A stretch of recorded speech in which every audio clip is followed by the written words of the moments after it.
எல்லாரும் நல்லா இருக்கீங்களா? இன்றைக்கி வந்து நான் முருங்கைக்கீரை பொரியல், முருங்கைக்கீரை இல்லை சாரி, முருங்கைக்காய் பொரியல் பண்ண போகிறோம். அது எப்படி பண்ணுறதுன்னு பார்க்கலாம். ஒரு ஸ்பூன் கடுகு போட்டிருக்கேன். எண்ணெய் ஒரு 3 டேபிள் ஸ்பூன் எண்ணெய் ஊற்றி, கடுகு ஒரு டீஸ்பூன், ஜீரகம், கருகப்போது, சின்ன வெங்காயம், கருவேப்பிலையை போட்டுடலாங்க. அது என்ன ஆயிடுச்சுன்னா, சட்டியை நல்லா காய வச்சுட்டேன்.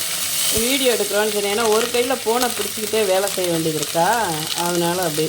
அதை வந்து ஊரில் இருந்து எங்கள் மருமகனோட அம்மா அப்பா எங்கள் சம்மந்தார் வந்திருந்தாங்க. அவங்க நிறைய முருங்கைக்காய் வாங்கிட்டு வந்திருந்தாங்க.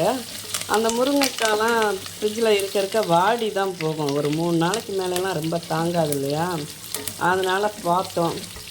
முருங்கைக்காய் பொரியல் பண்ணினா இது ரொம்ப சிம்பிளுங்க, ஈஸியாக பண்ணிடலாம். ஒரு 10 நிமிஷம்தான் இது வேக வைக்கிறது. சின்ன வெங்காயத்தை நல்லா ஓரளவு வதங்கின பிறகு முருங்கைக்காய் போட்டு வதக்கணும். சின்ன வெங்காயத்தை 2 கட் பண்ணியிருந்தேன். அது ஓரளவு வதங்கணும், ரொம்ப கோல்டன் ப்ரௌன் ஆக வேண்டியதில்லை, வதங்கணும். வதங்கிருச்சு. நான் வந்து ஒரு 10 முருங்கைக்காய் அளவுக்கு கட் பண்ணி வச்சுருக்கேங்க. இதையும் போட்டு வதக்கிடலாம்.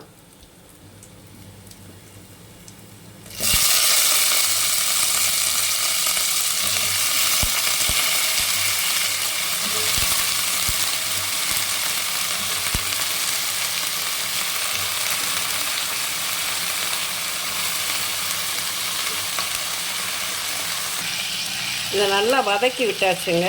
எல்லா முருங்கைக்காயும் எண்ணெய் படுற அளவுக்கு கொஞ்சம் வதக்கி விட்டுட்டு, அதில் வந்து பார்த்திங்கன்னா கொஞ்சம் மிளகாய் பொடி, சாம்பார் பொடி ஒரு டீஸ்பூன், மஞ்சத்தூள் போட்டுக்கேன். காரத்துக்கு ஏற்ற மாதிரி நம்ம எவ்வளோ நாள் போட்டுக்கலாம். இது குழந்தைங்களுக்கு கொடுக்குறதுனால நான் கம்மியாக தான் காரம் போட்டிருக்கேன். உப்பு தேவையான அளவு போட்டுக்கலாங்க. போட்டு ஒரு 100 ml தண்ணி விட்டால் போதும். ஏன்னா நிறைய தண்ணி வேணாம் இந்த முருங்கைக்காய் வேகிறதுக்கு. கம்மியாக தண்ணி விட்டு இதை நம்ம வேக வைக்கணுங்க. வேக வச்சு அடுத்து தேங்காயில் ஜீரகம் போட்டு அரைச்சி ஊற்றணும்.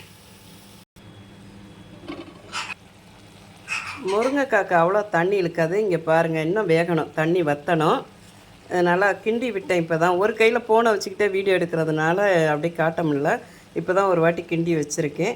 இன்னும் கொஞ்சம் நேரத்தில் அது ரெடி ஆகிடும். நல்லா வெந்துருச்சுங்க. இப்போ வந்து நம்ம இதில் முருங்கைக்காய் போட்டுடலாம். சாரி, தேங்காய் பூ போட்டுடலாங்க. தேங்காய் பூ நிறைய போட்டோம்னா நல்லாயிருக்கும். இது எப்படின்னா, அந்த தேங்காவோட முருங்கைக்காவை நம்ம சப்பி சாப்பிட்றதுக்கு செமையாக இருக்கும், பார்த்துக்கோங்க. தேங்காய் போட்டு நல்லா கிளறிட்டேங்க. சூப்பரான முருங்கைக்காய் பொரியல். இது ரச சாதம், தயிர் சாதம், சாம்பார் சாதம், இது வெரைட்டி ரைஸு கூட இது சூப்பராக இருக்கும். இது பிடிச்சிருந்தா பார்வதி வீட்டு சமையலுக்கு ஆதரவு கொடுங்க. ஓம் சாய்ராம்.